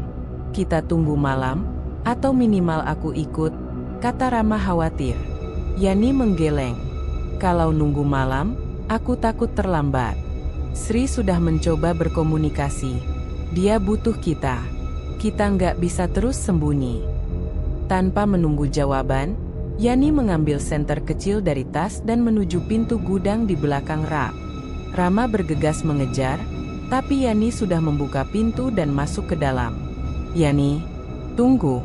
Setidaknya aku." Pintu tertutup sendiri. Rama langsung mencoba membukanya kembali, namun terkunci dari dalam. "Yani, buka pintunya. Jangan main-main." Tidak ada jawaban. Hanya suara gesekan samar dari balik pintu, seperti benda berat yang diseret, atau seseorang yang berusaha melawan sesuatu yang menariknya. Rama panik. Ia mencoba mencongkel pintu, memanggil Yani berulang-ulang. Tapi tidak ada respons. Tak ada suara. Hanya keheningan pekat. 1 jam kemudian, Bulastri pulang. Rama tidak langsung bicara. Ia menunggu hingga malam, lalu menyelinap lagi ke gudang. Namun, tidak ada siapa-siapa di sana. Semua karung tepung tersusun rapi. Lubang tempat mereka pernah menemukan tulang kini tertutup rapat dengan semen baru yang masih lembab. Seolah-olah tidak pernah terjadi apa-apa. Rama berlari ke kamar atas, menghubungi nomor Yani. Tidak aktif. Ia membuka tas Yani, masih ada di bawah meja toko. Dompet, ponsel cadangan, dan buku catatan Yani masih lengkap. Ia menatap layar CCTV yang kini kembali menyala. Tapi, tidak ada rekaman hari itu. Semuanya seperti terhapus. Rama tahu, Yani tidak pergi. Yani diambil. Dan besok pagi, seperti tak terjadi apa-apa, Bu Lastri membuka toko dengan wajah tenang. "Rama, bantu Mama susun karung baru ya. Ada stok terigu datang pagi ini," ujarnya biasa saja. Rama menatap Bu Lastri, penuh kemarahan yang ditahan. "Ibu tahu Yani di mana?" tanyanya tajam. Bu Lastri menoleh, matanya tetap tenang. "Yani? Bukannya dia bilang mau pulang ke desanya. Dia nggak pernah bilang begitu ke saya. Dan barang-barangnya masih ada." Bu Lastri tersenyum. "Orang datang dan pergi, Rama. Tapi toko ini tetap buka. Itu yang paling penting." Rama menggertakkan gigi. Ia sadar, ibunya bukan hanya pemilik toko, tapi penjaga perjanjian. Dan sekarang, Yani sudah dijadikan bagian dari perjanjian itu. Malam harinya, Rama duduk di depan rak tepung. Sendirian. Lampu toko sudah dimatikan. Ia menyalakan ponsel dan memutar ulang video penampakan Sri. "Kalau kamu masih di sini, kasih tahu aku," bisiknya. Tiba-tiba, layar CCTV yang tersambung ke ponsel berkedip. Dan di pojok rak, terlihat sosok putih yang lain. Kali ini, bukan Sri. Tapi, Yani. Rambutnya tergerai, matanya kosong. Mulutnya setengah terbuka, seperti ingin berkata sesuatu. Tapi tidak ada suara. Rama menatap layar, menahan air mata. "Aku akan cari cara. Aku janji, aku akan keluarkan kalian dari sini." Dan di layar, sosok Yani perlahan menghilang. Sejak malam terakhir melihat sosok Yani melalui layar CCTV, Rama hampir tak bisa tidur. Ia merasa bersalah, marah, dan ketakutan dalam satu waktu. Semakin ia berusaha berpikir jernih, semakin ia sadar. Ia sedang berhadapan dengan sesuatu yang bukan manusia. Dan lebih mengerikannya lagi, sosok yang ia hadapi adalah ibunya sendiri. Pagi itu, toko kembali beroperasi seperti biasa. Bu Lastri menyambut pelanggan dengan senyum yang tidak pernah berubah. Bahkan sesekali tertawa ringan saat berbincang dengan langganan lama. Semua terlihat normal, tapi tidak bagi Rama. Ia hanya duduk di meja kasir, matanya mengamati setiap sudut toko, setiap celah, setiap gerak ibunya. "Rama," kata Bu Lastri tiba-tiba, "nanti tolong bantu angkat karung-karung tepung di gudang." "Ya." "Stok mau disusun ulang. Mama sudah bersihin sedikit, tapi Mama gak kuat sendiri." Rama mengangguk, pura-pura biasa. "Ya, Bu." Sore harinya, setelah toko sepi, Rama masuk ke gudang. Karung-karung tepung masih tersusun rapi di rak belakang. Tapi tidak seperti biasanya, udara di dalam gudang terasa dingin, seperti habis diguyur hujan. Bau amis samar kembali tercium. Bukan bau tepung atau kelembapan biasa. Ini bau yang sama seperti malam ritual. Rama berjalan perlahan, menyalakan senter kecil dari ponselnya, menyusuri sisi rak satu persatu. Ketika ia melewati karung paling bawah, ia berhenti. Ada suara. Samar. Lirih. Seperti bisikan dari balik tumpukan karung. Rama." Rama menahan napas. Ia mendekatkan telinganya ke karung besar berlabel, "Tepung premium, 50 kilogram. Tolong aku." Itu suara Yani. "Yani, kamu di mana?" bisik Rama panik. Ia mulai memindahkan satu persatu karung di atasnya. Namun suara itu tidak makin keras, justru seperti menghilang. Rama berhenti sejenak. Keringat mengucur dari pelipisnya meski ruangan dingin. Ia memejamkan mata, mencoba fokus. Lalu, sekali lagi, terdengar lirih. "Aku di sini, di dalam." Tiba-tiba, karung paling bawah bergerak sedikit. seolah ada sesuatu dari dalam yang mencoba mendorong keluar. Rama terperanjat. Ia meraih pisau kecil dari saku celana, biasanya digunakan untuk membuka dus atau karung kemasan. Dengan tangan gemetar, ia menyayat sedikit permukaan karung itu. Sekepul tepung putih mengepul keluar. Tapi tak lama kemudian, terdengar desisan aneh, seperti napas seseorang yang kesakitan. Rama mengorek isi karung perlahan dengan tangan. Setelah menyentuh lebih dalam, ia menyentuh sesuatu yang lunak. Dan ketika ia tarik keluar, itu jari manusia. Rama mundur spontan, terjatuh ke lantai gudang. Ya Allah! Tangannya gemetar. Ia hampir tak percaya dengan yang ia lihat. Jari itu milik Yani. Namun sebelum ia sempat menarik napas lebih panjang, semua lampu toko mati. Gudang menjadi gelap gulita. Ponsel Rama berkedip dan mati total.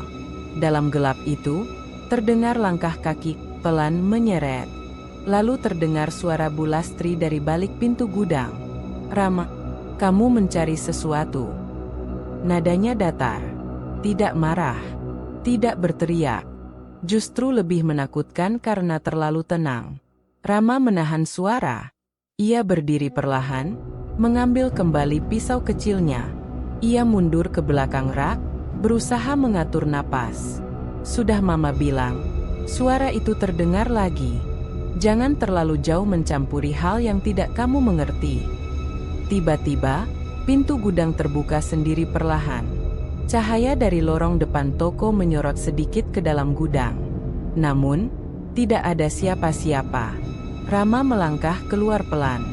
Tapi sebelum ia mencapai ambang pintu, sesuatu memegang pergelangan kakinya dari belakang. Rama tersungkur.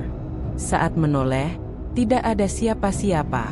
Tapi di lantai gudang, ada jejak tangan berlumur tepung yang memanjang, seperti seseorang diseret paksa atau mencoba merangkak. Malam itu, Rama tak bisa tidur. Ia mengunci pintu kamar dari dalam, menyalakan semua lampu, dan menggambar lingkaran garam di sekeliling tempat tidurnya seperti yang pernah diajarkan Mbah Tumirah. Tapi tepat pukul 2 dini hari, ia terbangun. Ada suara dari bawah lantai. Suara sendok bergesekan dengan baskom. Lalu suara desahan lirih. Tolong aku. Rama, aku masih hidup. Rama menutup telinganya.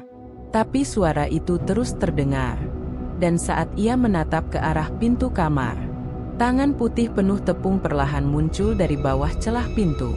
Rama tidak tahu bagaimana ia bisa bertahan malam itu.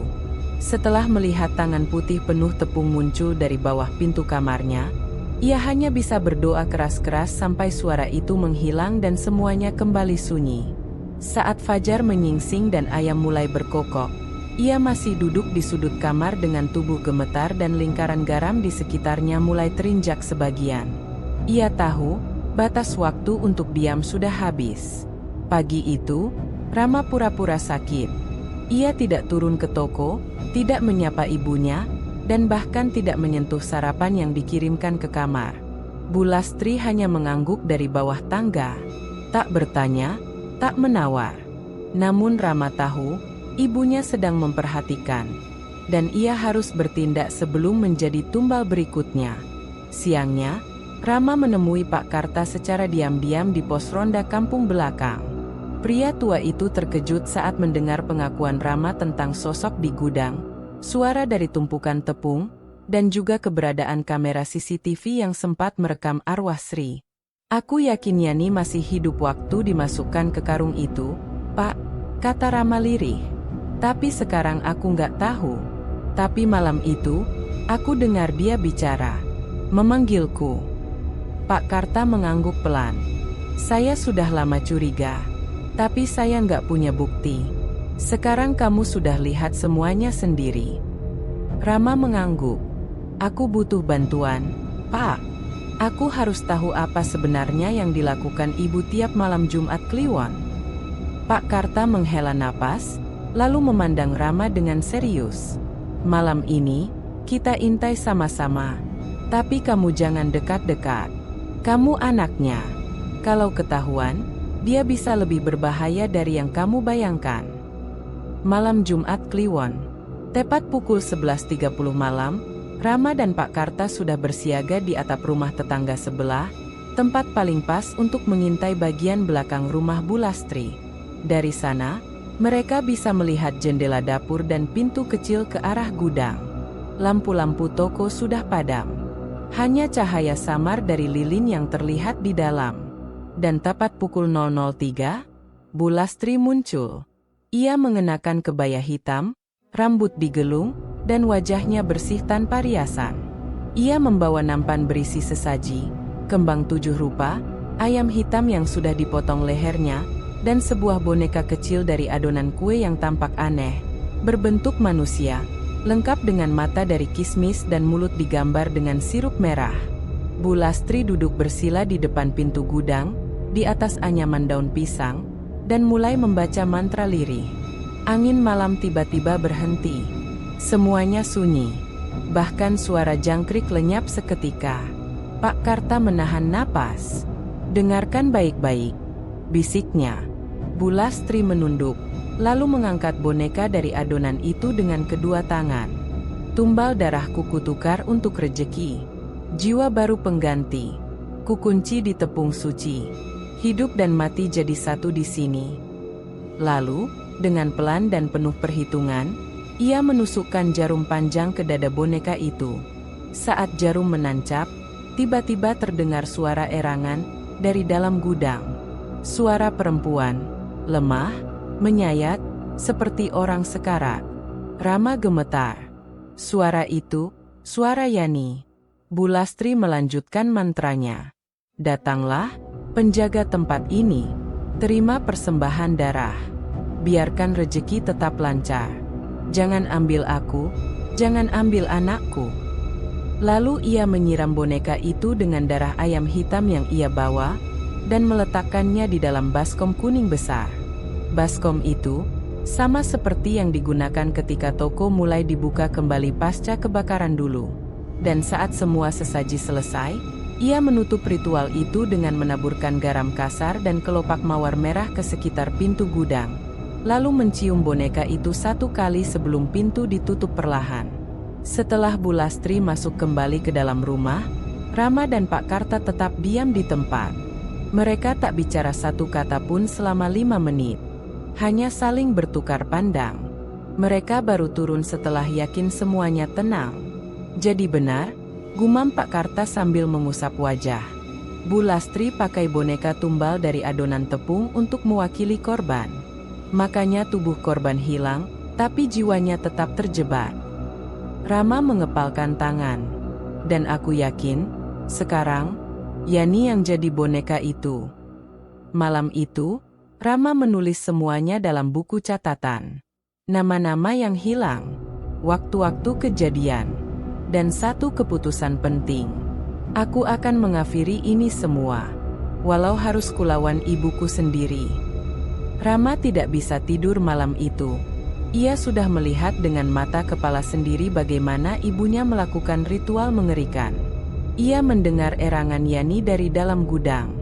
Ia tahu semuanya bukan halusinasi. Dan lebih dari itu, ia sadar bahwa bisnis toko bahan kue yang ramai itu bukan karena kerja keras, melainkan karena perjanjian gelap yang mengorbankan nyawa. Ia memandangi foto lama keluarganya yang tergantung di dinding kamar. Foto itu diambil sebelum ayahnya meninggal, sebelum toko mengalami kebakaran, dan sebelum semua berubah. "Ayah, apa ayah juga tahu soal ini?" bisik Rama dalam hati. Esok harinya, Rama kembali menemui Mbah Tumirah, sendirian. Ia berjalan kaki melewati jalur sawah agar tidak menarik perhatian. Matahari belum tinggi saat ia sampai di pendopo kecil tempat Mbah Tumirah tinggal. Saat Rama tiba, Mbah Tumirah sedang duduk di depan tungku, membakar daun kelor. "Kamu datang di waktu yang tepat," ucap Mbah Tumirah tanpa menoleh. "Saya sudah mimpi semalam, ada suara perempuan minta tolong dari dalam tepung." Rama duduk perlahan. "Mbah, saya sudah lihat semuanya. Ibu saya benar-benar melakukan pesugihan. Dia pakai boneka adonan, darah ayam, bahkan menyebut nama Yani dalam ritual. Dan saya dengar suara Yani malam itu. Dia masih ada di dalam gudang. Hidup atau mati, saya nggak tahu. Mbah Tumirah menoleh. Matanya merah karena asap, tapi tatapannya tetap tajam. Pesugihan yang digunakan ibumu bukan sekadar menukar tumbal. Dia terikat pada makhluk penjaga yang menuntut jiwa manusia untuk diganti dengan keberkahan dagangan. Semakin besar keberhasilan, semakin besar pula permintaan tumbalnya. Dan Yani sudah dijadikan jembatan. Jiwanya terperangkap di dalam bahan yang dijual. Setiap pelanggan yang membeli tepung atau adonan kue dari toko itu, ikut membawa sebagian rasa penderitaannya. Itulah kenapa barangnya cepat habis, karena ada energi yang membuat orang kecanduan dan kembali lagi. Rama mengusap wajahnya. Bagaimana saya bisa menghentikannya? Mbah Tumirah berdiri, lalu mengambil sebuah botol kecil berisi minyak hitam pekat dan sebungkus kain berisi kacang ijo, garam kasar, serta cengkeh kering.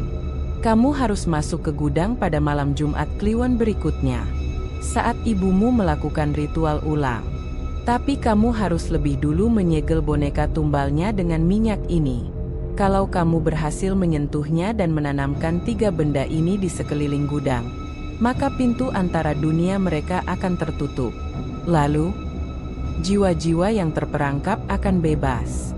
Tapi, kamu harus tahu, kalau ikatan itu terputus, semua keberkahan palsu akan ikut musnah.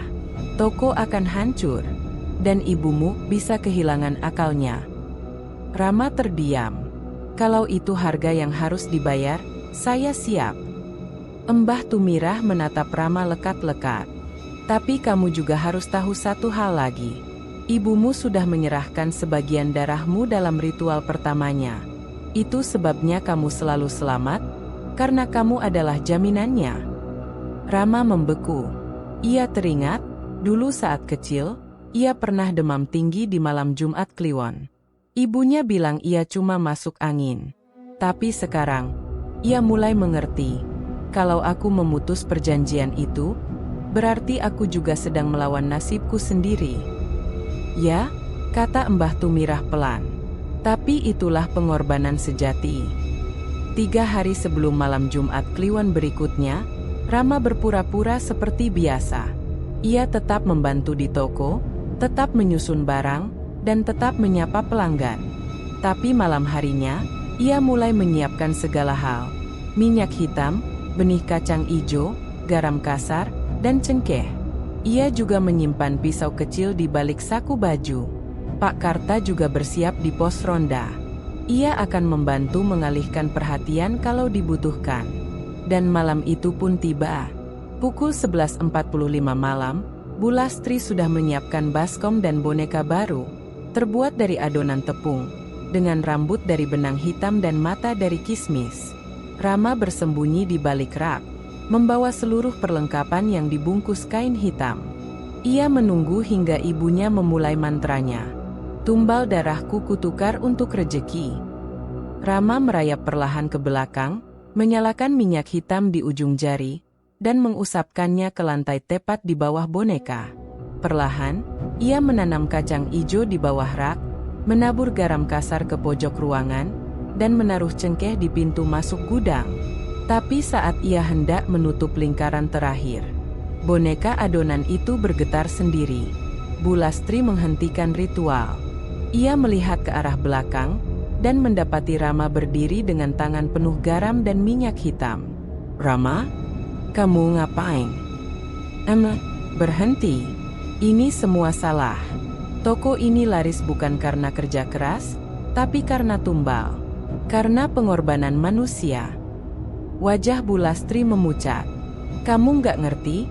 Nak, semua ini Mama lakukan demi kamu. Biar kamu bisa sekolah, bisa hidup enak.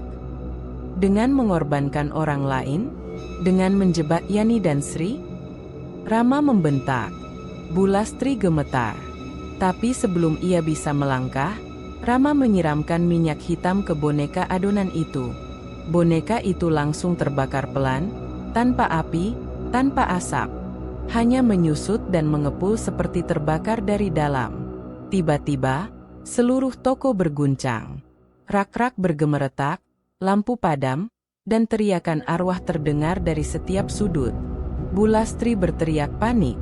"Tidak, kamu menghancurkan semuanya." "Sudah cukup, Bu. Sudah cukup," ucap Rama lirih.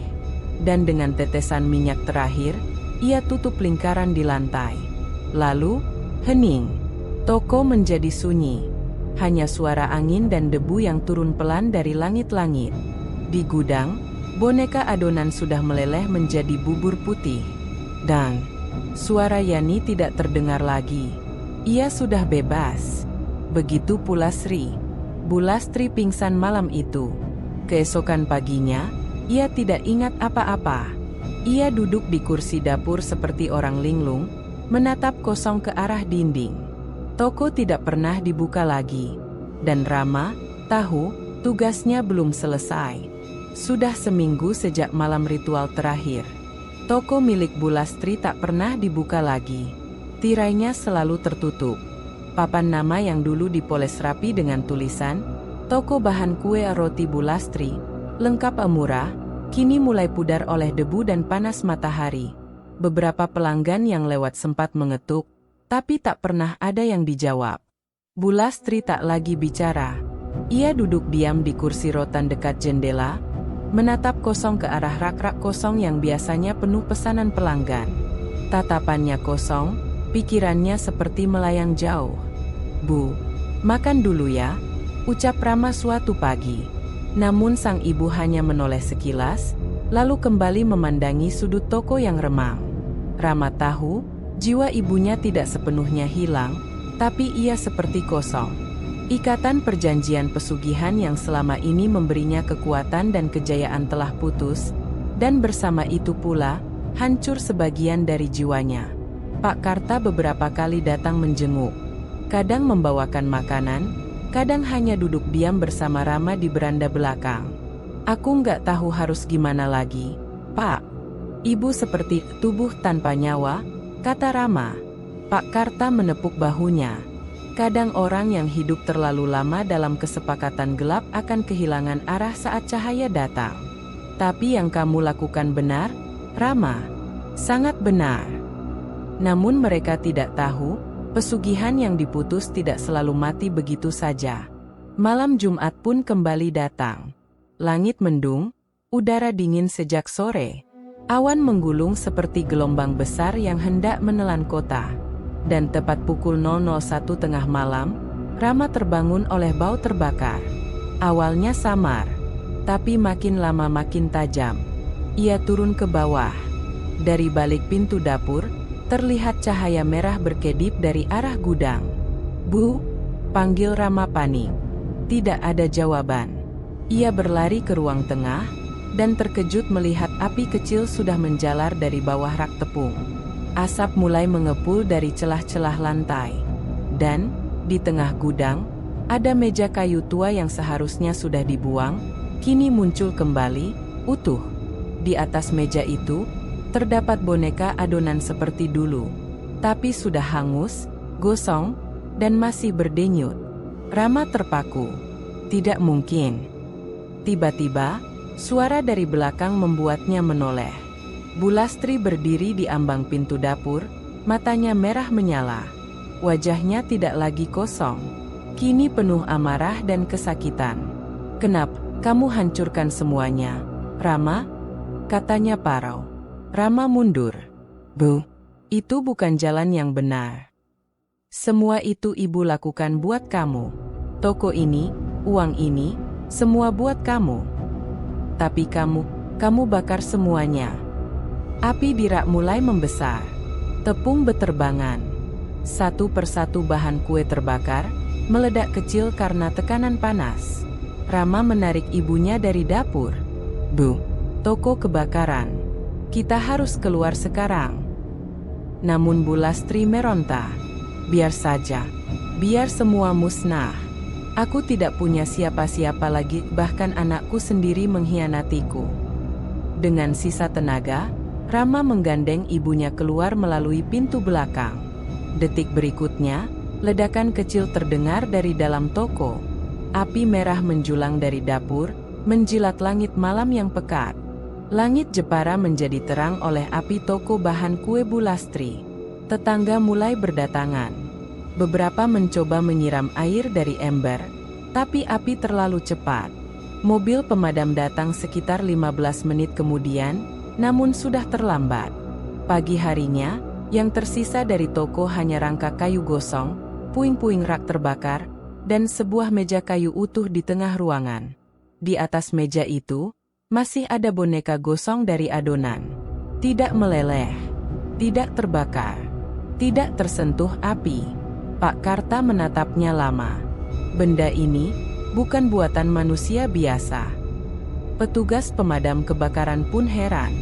Tidak ada sumber api yang jelas. Tidak ada tabung gas bocor. Tidak ada kabel pendek. Dan anehnya, hanya toko yang terbakar. Rumah sebelah kiri dan kanan tak tersentuh sedikit pun. Keesokan harinya, Rama berdiri di depan puing-puing itu, memandangi boneka gosong di atas meja. Ia tahu, itu sisa dari perjanjian. Sisa dari masa lalu ibunya. Ia ambil segenggam garam dan siramkan di sekeliling meja. Lalu ia siramkan minyak hitam terakhir pemberian Mbah Tumirah. Boneka itu meledak kecil dan menghilang menjadi debu. Ia menoleh ke ibunya yang duduk lemas di kursi roda. Mata Bu Lastri masih sayu, tapi ia kini sedikit bicara. "Kamu selamat, nak, kamu selamat." Rama mengangguk. "Kita berdua selamat, Bu. Tapi toko ini, biarkan jadi abu. Jangan pernah dibangun lagi." Bu Lastri memejamkan mata. Angin pagi menyapu puing-puing toko yang pernah berdiri megah. Dan di antara abu dan sisa karung tepung yang hangus, tak ada siapapun yang ingin menyentuh bangunan itu lagi. 2 minggu berlalu sejak toko bahan kue Bu Lastri terbakar habis. Sisa-sisa bangunan yang gosong kini hanya berupa tanah kosong berlapis abu. Tak ada satupun warga yang berani mendekat saat malam hari. Bahkan, para tetangga mulai menjual rumah mereka diam-diam, merasa tidak nyaman sejak kejadian itu. Bu Lastri kini tinggal di rumah sederhana milik saudaranya di desa sebelah. Kondisinya lemah, duduk di kursi roda, tak banyak bicara, tapi setidaknya sudah tidak lagi melihat hal-hal aneh seperti sebelumnya. Rama memilih meninggalkan Jepara. Ia merasa tak ada lagi yang bisa ia perjuangkan di sana. Ia pindah ke kota lain, membawa serta kenangan yang masih membekas di benaknya, tentang adonan, rak tepung, suara bisikan, dan sosok wanita muda yang tidak pernah kembali. Namun, keheningan itu tidak berlangsung lama. Pada suatu malam yang dingin, ketika langit menggantung awan hitam pekat dan angin sepo-sepo meniup pucuk pohon randu di dekat pekarangan rumah lama, seseorang melihat cahaya samar di tanah bekas toko. Seorang penjaga malam yang sedang melintasi gang itu tiba-tiba menghentikan langkahnya. Ia menatap ke arah bekas toko Bu Lastri. Ada sosok perempuan muda berdiri di tengah bekas bangunan. Rambutnya terurai, bajunya lusuh penuh tepung, dan tangannya menjuntai seperti tergantung tak berdaya. Wajahnya menatap lurus, kosong, membeku, dan dalam sekejap, lampu-lampu di sepanjang gang mati satu persatu. Keesokan harinya, warga gempar. Penjaga malam itu ditemukan pingsan dengan tubuh menggigil dan mulut penuh tepung. Ketika sadar, ia hanya mampu berkata lirih, "Dia kembali. Dia belum pergi." Berita tentang keanehan itu menyebar hingga ke kota tempat Rama tinggal. Awalnya ia mengabaikan. Tapi ketika ia mendapat pesan dari Pak Karta lewat ponsel lama, hanya satu kalimat, "Yani belum tenang." Rama tahu, ia tidak bisa lari.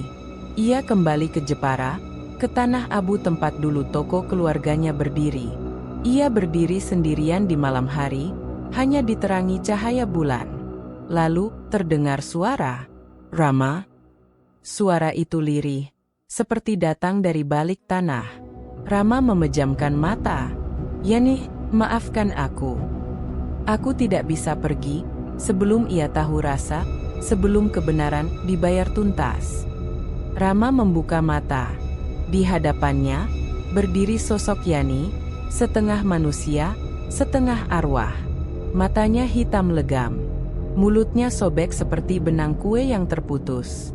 "Tolong aku," katanya. "Aku mau tenang. Tapi bukan aku yang harus membayar semua ini. Dia, Bulastri." Rama tercekat. Dia sudah hancur, Yan sudah tidak waras. Dia tidak tahu apa-apa lagi. Yani menggeleng. "Dia masih punya bagian dari tubuhku. Apa maksudmu?" "Boneka yang terakhir, ia belum menghancurkan seluruhnya. Tanganku masih ada di meja dapurnya." Rama mendatangi rumah saudaranya tempat ibunya dirawat. Ia masuk diam-diam malam hari, melewati ruang tamu yang lengang. Bulastri tertidur di kamar. Di meja dapur, ia menemukan sesuatu yang membuat jantungnya berdegup kencang. Sebuah toples plastik bening, diisi adonan kering yang dibentuk seperti jari manusia. Jari itu memakai cincin milik Yani. Masih ada. Masih utuh. Rama mengangkat toples itu dan membawanya ke tanah bekas toko. Di sana, ia menggali lubang kecil dan mengubur jari itu bersama bunga melati dan secari kain putih yang dulu dipakai Yani. "Semoga kamu tenang sekarang," bisik Rama. Malam itu, angin berhenti sejenak. Tanah terasa dingin, lalu hangat. Dan tepat pukul 2 dini hari, sosok Yani muncul untuk terakhir kalinya. Wajahnya tidak lagi muram. Rambutnya rapi. Ia tersenyum pada Rama dan berkata, "Terima kasih. Aku pulang." Lalu tubuhnya perlahan menghilang seperti debu yang diterbangkan angin. Dan setelah malam itu, tidak ada lagi gangguan. Tidak ada suara tepung. Tidak ada erangan. Tidak ada arwah yang menuntut balas. Rama kini hidup jauh dari Jepara. Ia membuka toko kecil serba ada di kota pesisir lain, tanpa pesugihan, tanpa boneka, tanpa darah. Semua hasil kerja keras. Setiap kali ia melihat tepung dan adonan, hatinya bergetar sedikit. Tapi ia belajar satu hal. Dagangan boleh habis, uang boleh sedikit, tapi hidup harus tetap bersih. Dan toko Bulastri, tanahnya kini ditumbuhi rumputan liar. Tak pernah dibangun lagi. Warga menyebutnya pelan-pelan sebagai tanah mati yang pernah dijual pada iblis. Kalau kamu suka cerita seperti ini, jangan lupa like kalau kamu menikmati ceritanya. Subscribe supaya gak ketinggalan cerita horor lokal berikutnya. Dan share ke temanmu yang suka kisah mistis, tapi juga penuh makna dan pelajaran hidup. Cerita seperti ini bakal terus hadir, bukan cuma buat menakut-nakuti, tapi juga buat mengingatkan bahwa di balik setiap keinginan, ada harga yang harus dibayar. Sampai jumpa di kisah selanjutnya.